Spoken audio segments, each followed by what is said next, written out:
இந்த வீடியோவில் வரும் வீடியோக்கள் மற்றும் மீம்ஸ்கள் அனைத்தும் சிரிப்பதற்கு. அதை மீறியும் உங்கள் மனதை புண்படுத்தி இருந்தால் உங்க வீட்டு பிள்ளையா நினைச்சு எல்லாரும் என்னை மன்னிச்சிருங்க. இன்னைக்கு நம்ம பேச போற விஷயம் நீ நானால ஒரு நாடு அப்படின்னு இருக்குன்னா அந்த நாட்டினுடைய வளர்ச்சி சம்பந்தமா ஒரு பட்ஜெட் அப்படின்னு ஒண்ணு இருக்கும். இதுக்கு இவ்வளவு ஒரு பட்ஜெட் போட்டு தான் ஒரு நாடு நடக்குது. உலக விஷயங்களை எல்லாம் தெரிஞ்சுக்கிட்டாரா?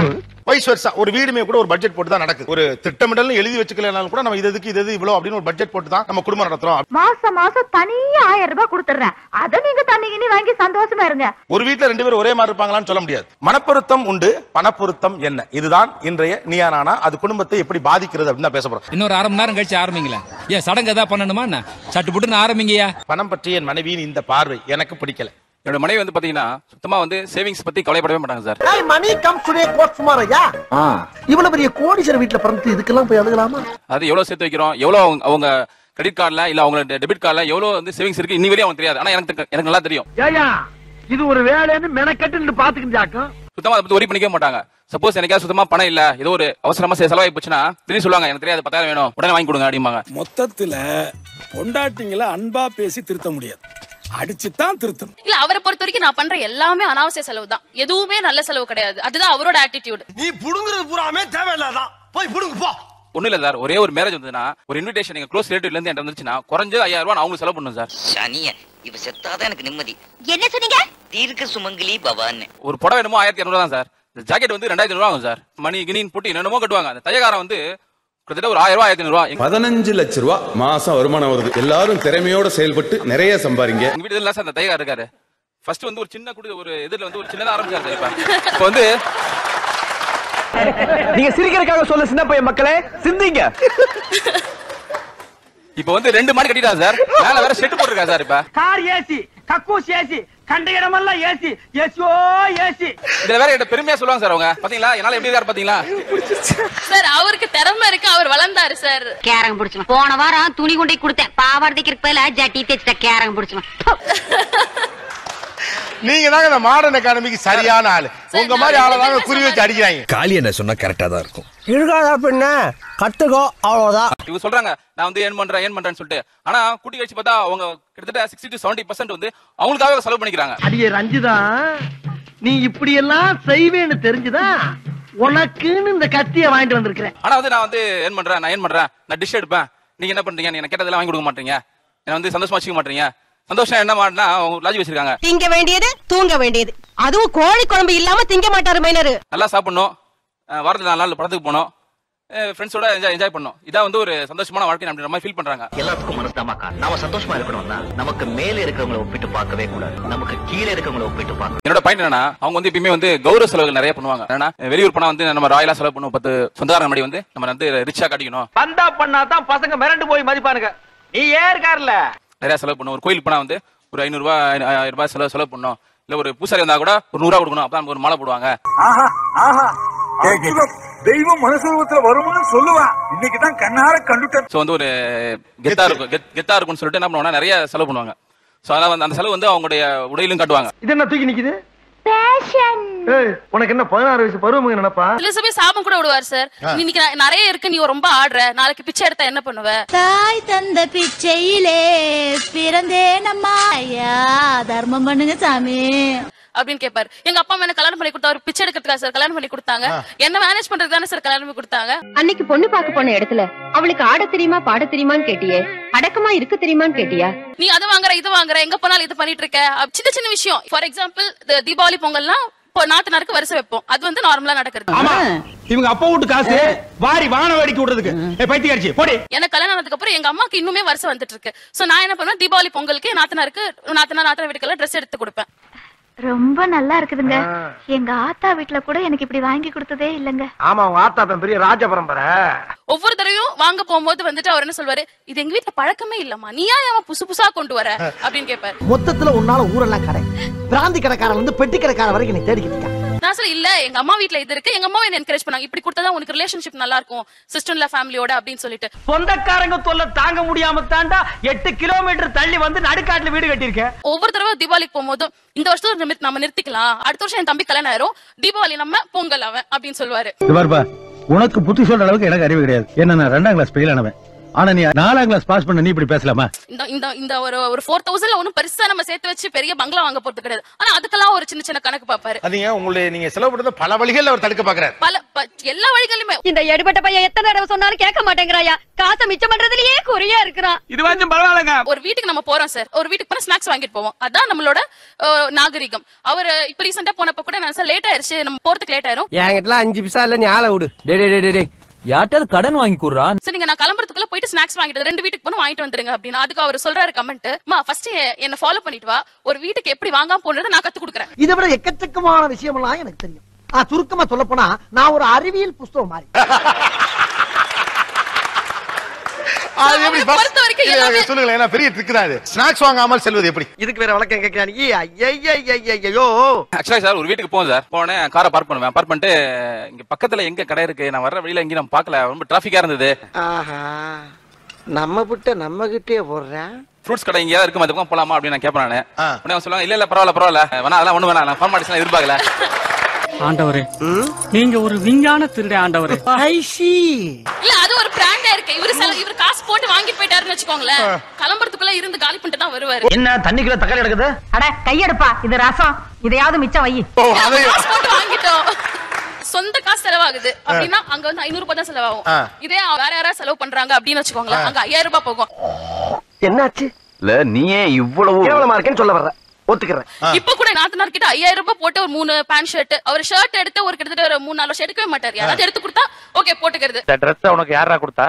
யாரோ ஒரு புண்ணியவா போட்டுக்கொண்டு கொடுத்தாரு. ஏன்னா ஆபீஸ் அவர் யூனிஃபார்ம் தான் போட்டு போறதுனால அவருக்கு டெய்லி காஸ்டியூம்ன்றது பெருசா தெரியாது. இப்ப என் நாத்தனார் வந்து வெறுத்து போய், ஐயோ ரமேஷ் எங்க வந்தாலும் கேவலமா வரா அவன். ஆமா சட்ட துணி இந்த மாதிரி கலர் சட்டை எல்லாம் போடுறதுக்கு உனக்கு தகுதி வேணும்டா.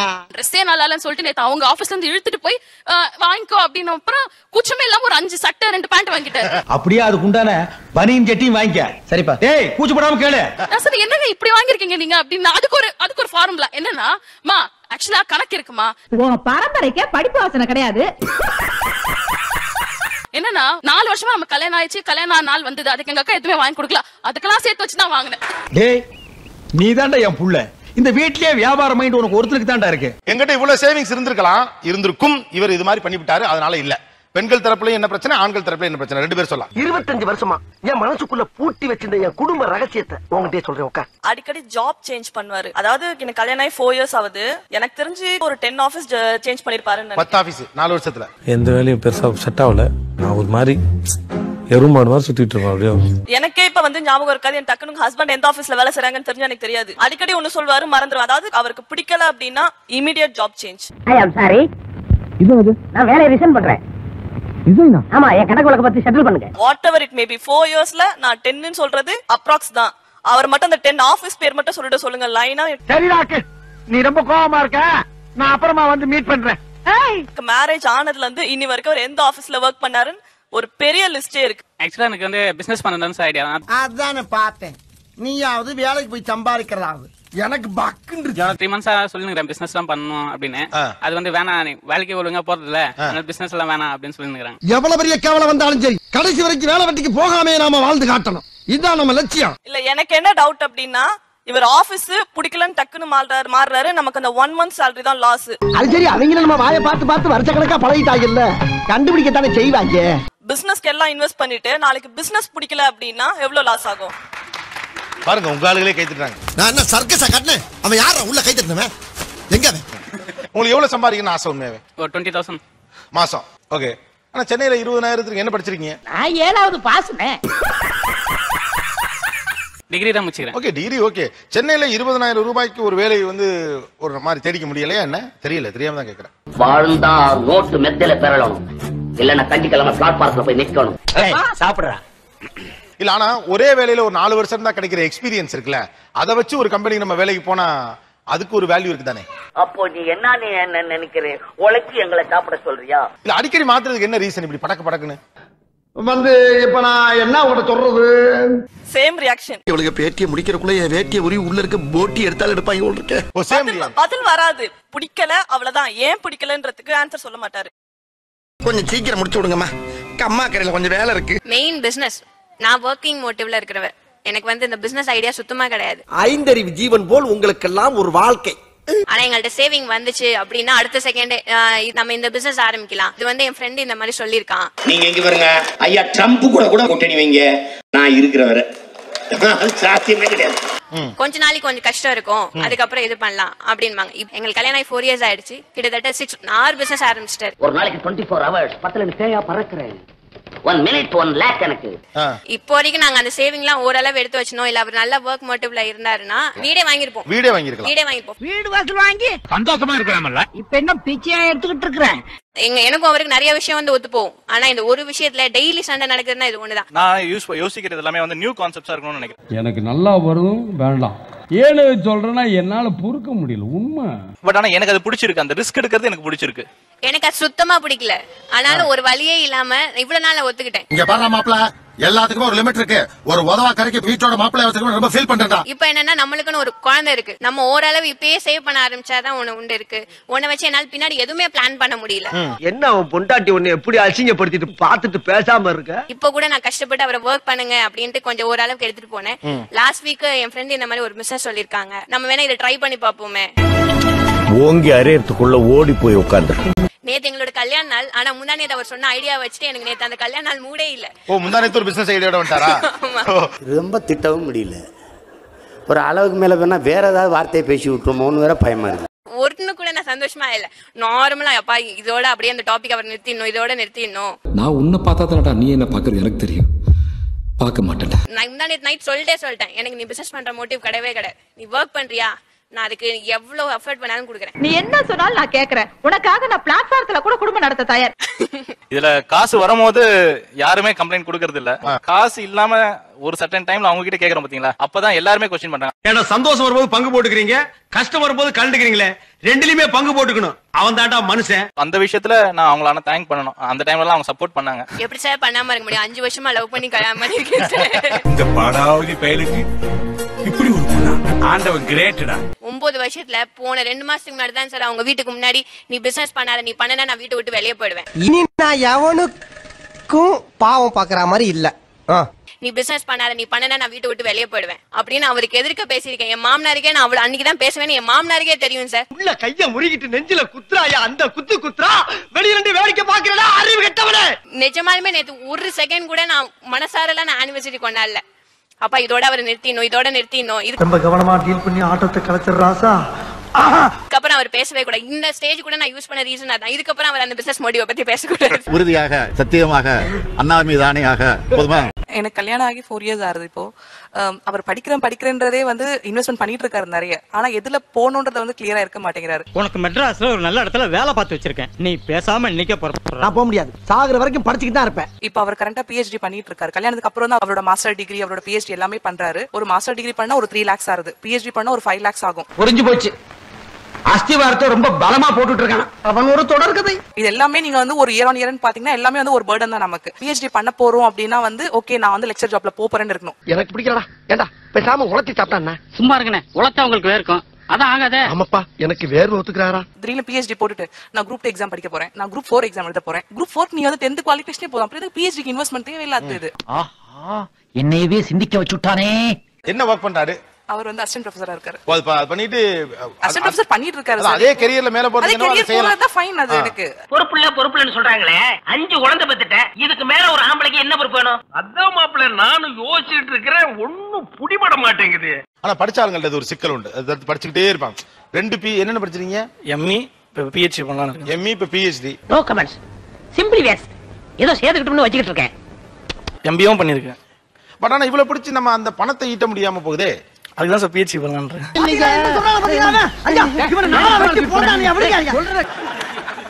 சப்போஸ் இப்ப நீங்க பிரைவேட் செக்டர்ல இருக்கீங்க, இருங்க, சம்பாதிக்கிறீங்க, உங்க மனைவி சம்பாத்தியமும் இல்ல அப்படின்னா அது நீ இப்படி எங்களை மடக்கவே நான் எதிர்பார்க்கவே இல்ல. சோ எனக்கு வந்து ஓகே, ஆனா வந்து அவங்களுக்கு வந்து ஓகே கிடையாது. பின்னாடி இருக்கவங்க வந்து பார்த்தா இன்னும் சாலரி அதிகமா வாங்குறாங்க, நீ கம்மியா தான் வாங்குற, நீ இண்டஸ்ட்ரீஸ்ல இருந்திருக்கலாம், இது மாதிரிலாம் சொல்றாங்க. அப்புறம் எப்பதான் வந்து அந்த ஹாப்பி இருக்கும்? மறுபடியும் முதல்ல சொல்லுங்க. அப்புறம் எப்பதான் வந்து அந்த ஹாப்பி இருக்கும்? எப்ப நீ 4 பிள்ளை பத்தி அப்பயும் சரித்திரமே முடிஞ்சு போச்சு. நினைச்சு கூட பாக்கடா நீ. என்னோட ஆஸ்பிரேஷன் எனக்கு வந்து when he is crossing 30 he should get settled. செட்டில்னா ஒண்ணும் இல்ல, அட்லீஸ்ட் ஒரு அபார்ட்மெண்ட் EMI போட்டு வாங்கணும், அதுதான் என்னோட செட்டில்மெண்ட். இந்த ஒன்றை நான் வீட்டை காலி பண்ணிட்டு அடையாறுல உனக்கு ஒரு பங்களா வாங்கி தரேன். அதுவுமே இல்லாம வந்து we are going ahead like something ஏதோ பின்னாடி ஓட்டிட்டு இருக்கோம் பட் at last எதுவுமே இல்ல கையில. அதான் இப்போ எனக்கு பிரச்சனை. எனக்கு ஆனா உனக்கும் சேர்த்துங்க நான் உழைச்சிட்டு இருக்கேன். எனக்கு யார் உழைச்சாலும் பிடிக்காது. லைஃப்ல உழைக்காம சந்தோஷமா இருக்கிறதுக்கு என்கிட்ட நிறைய ஐடியாஸ் இருக்கு. அட்லீஸ்ட் ஒரு 30 கிராஸ் ஆகும்போது ஒரு அபார்ட்மெண்ட் EMI போட்டு நம்மளால வாங்க முடியுமா ஒரு வீடு? அந்த லெவல்ல நம்ம இருக்கோமா? அப்படி கிடையாது. இல்ல நம்ம ஊர்ல இருக்கலாம்ல சார். அப்போ இந்த ஆடம்பர வாழ்க்கை உனக்கு வேண்டாமா? வேண்டவே வேண்டாம். நிம்மதியா சோறு திங்க முடியலப்பா. ஆக்சுவலா ரியாலிட்டி நம்ம பேசுவோம் சார். இது மாதிரி சொல்றது எளிது. எல்லாருமே இந்த கிராமத்துல போய் இருக்கேன்னு சொல்ற யாருமே கிராமத்துல போய் இருக்கிறது இல்ல. வேலை இல்லாம ஊரை விட்டு ஓடி வந்து மெரினா பீச்ல படுத்துறோம் தான் சார். நீ பெஞ்ச் கார் வச்சு ஊருக்குள்ள சுத்திட்டு இருக்கானுங்க. ஆக்சுவலா இங்கேயே சஃபரிங்ல வாழுமே ஒழிய நம்ம கிராமத்துக்கு போறதே இல்ல. சொல்றோம் அவ்வளவுதான். வேலையை முடிச்சுட்டு ரிட்டையர்மெண்ட்க்கு அப்புறம் ஊருக்கு போறேன்னு சொன்ன பல பேர் அவங்களே ஊருக்கு போல. உள்ளூர்ல ஆட வக்கு இல்லாதவன் வெளியூருக்கு ரெக்கார்ட் டான்ஸ் ஆட போனானா. அந்த கதை தான் இவங்க கதை. இப்ப நீங்க கிராமத்துக்கு போனீங்கன்னா ஃபேமிலி ரிலேட்டட் சிக்கல்களை சந்திக்கணும். ஏன் அவங்க இங்க வந்துட்டாங்க? மெட்ராஸ்ல இருந்தாங்களே அங்க ஒண்ணு கதைக்க ஆகலாம்ல. இந்த பேச்சை நீங்க சந்திப்பீங்க. அந்த கதையை சொல்லிட்டு இருக்க கோரத்தை கொட்டாய் வருதுங்க. அந்த பணம் ஓடிட்டே இருக்கு. இந்த ஓட்ட வழியை அதை அடைச்சு பண்ணு பாக்குறோம். ஆனா முடியவே இல்ல. அது என்ன? ஒரு LKG அட்மிஷனுக்கு அப்ளிகேஷன் சப்மிட் பண்ண போனது minimum 1 lakh without the uniform material books எல்லாம். அப்புறம் transport charges. Almost most of the private schools. அந்த பைபிள் 2 வகுப்பு போறதுக்குள்ள பிச்சை எடுத்தாலும் எடுப்ப போல இருக்கு. இப்ப நடு ரோட்ல ஐஸ் வண்டி தள்ளிக்கிட்டு இருக்கேன். எனக்கு வந்து ஆக்சுவலா வந்து கல்வி ரொம்ப பயமா இருக்கு. என்ன ரீசன்னா வந்து பாத்தீங்கன்னா எனக்கு வந்து ட்வின்ஸ் பாப்பா. பழைய பிளாஸ்பேக் எல்லாம் இப்ப வேண்டாம்யா. இல்லை மன்னா அவனுடைய ஆண்மையின் பெருமை பற்றி பேசிக் கொண்டிருக்கிறான். நார்மலா ஒரு LKGக்கு ஃபீஸ் ஸ்பெண்ட் பண்றனா கூட 1 lakh 1.5 lakhs சொல்றாங்க. நான் அட் டைம் 2 பாப்பாக்கு ஸ்பெண்ட் பண்றது எனக்கு பயமா இருக்கு. அட பாப்பா படிப்பெல்லாம் சுத்த வேஸ்ட். நான் எருமை மாடு வாங்கி மேய்ச்சி பால் கந்து வித்தாலும் காசு கிடைக்கும். ஓகே. குழந்தைக்கான எக்ஸ்போஷர் இப்ப காம்படிஷன்ஸ் எல்லாமே ஜாஸ்தி சார். நீங்க போய் பாருங்க ஸ்கூல் ஸ்கோர் எல்லாம் பார்த்தா எனக்கு பயமா இருக்கு. எனக்கு என்னடா பசங்க இப்படி படிக்கிறாங்க அப்படி. 156. ஆமாப்பா. 100 தானடா போடுவாங்க. நல்லா படிச்சா 100 பா. ரொம்ப நல்லா படிச்சா 156. அந்த காம்படிஷன் நம்ம குழந்தை கொண்டு வரணும். ஸ்கூல் நம்ம வந்து ஒரு ப்ராப்பரான ஸ்கூல் போகணும். ஒரு ஸ்கூல் போனா 1 lakh டொனேஷன் 1.5 lakhs ஃபீஸ் உங்களுக்கு ப்ரீ கேஜிக்கு சேர்க்கணும்னாலே. சரி ஏமாறவங்க இருக்கிற வரைக்கும் ஏமாத்துறவங்க இருந்துட்டே இருப்பான். எஜுகேஷன் எக்ஸ்பெண்டிச்சர் அதிகமாயிட்டே இருக்கிறது உங்களுக்கு எவ்வளவு பயமுறுத்தலா இருக்கு? உங்களுக்கு எத்தனை குழந்தைங்க? அது ஏன் கேக்கே? ஆசைக்கு 5 ஆம்பளை பிள்ளை, பாசத்துக்கு 10 பொட்ட பிள்ளை, ஒரு பையன். Okay. Sorry it's very personal question. ஏன் ஒரு குழந்தை பெத்துக்கல? ஒரு பிள்ளை பெக்கிறதுக்கு நான் பட்ட பாடு எனக்கு தான் தெரியும். இல்ல அதுதான் ரீசன். அதான் கேக்குறேன். Education is reason. ரெண்டு பிள்ளைகளை நல்லா படிக்க வைக்கிறதுக்கு மட்டும் என்ன எவ்வளவு சம்பாதிக்கிறீங்க? lakh and above. சமூகம் பெரிய இடம் போல் இருக்கு. தப்பா பேசியிருந்தா மன்னிச்சுடுங்க. 1,00,000 ரூபா. எங்க 1,00,000 ரூபா சம்பளத்துல 2 பிள்ளைகளை படிக்க வைக்க முடியாது பயமா இருக்கா? நீ குடும்பம் நடத்தி பாரு. அப்ப தாண்டா ஒரு குடும்பத்துல எவ்வளவு செலவாகுங்கிறது உனக்கு தெரியும். நிகழ்ச்சியில் கலந்து கொண்ட அனைவருக்கும் கோபிநாத் நெஞ்சார்ந்த நன்றிகள். மீண்டும் இன்னொரு சந்தர்ப்பத்தில் பேசலாம். நன்றி, வணக்கம். நன்றி மக்களே. இந்த வீடியோ ஓரளவுக்கு எண்டுக்கு வந்துருந்துச்சு. நான் என்ன சொல்றேன்னா, இந்த வீடியோ உங்களுக்கு பிடிச்சிருந்துச்சுன்னா லைக் பண்ணுங்க, பிடிக்கலன்னா தயங்காம டிஸ்லைக் பண்ணுங்க. அந்த சப்ஸ்கிரைப் அடுத்து ஒரு அமேசிங் நீயான கண்ணல மீட் பண்ணலாம். பாய் பாய்.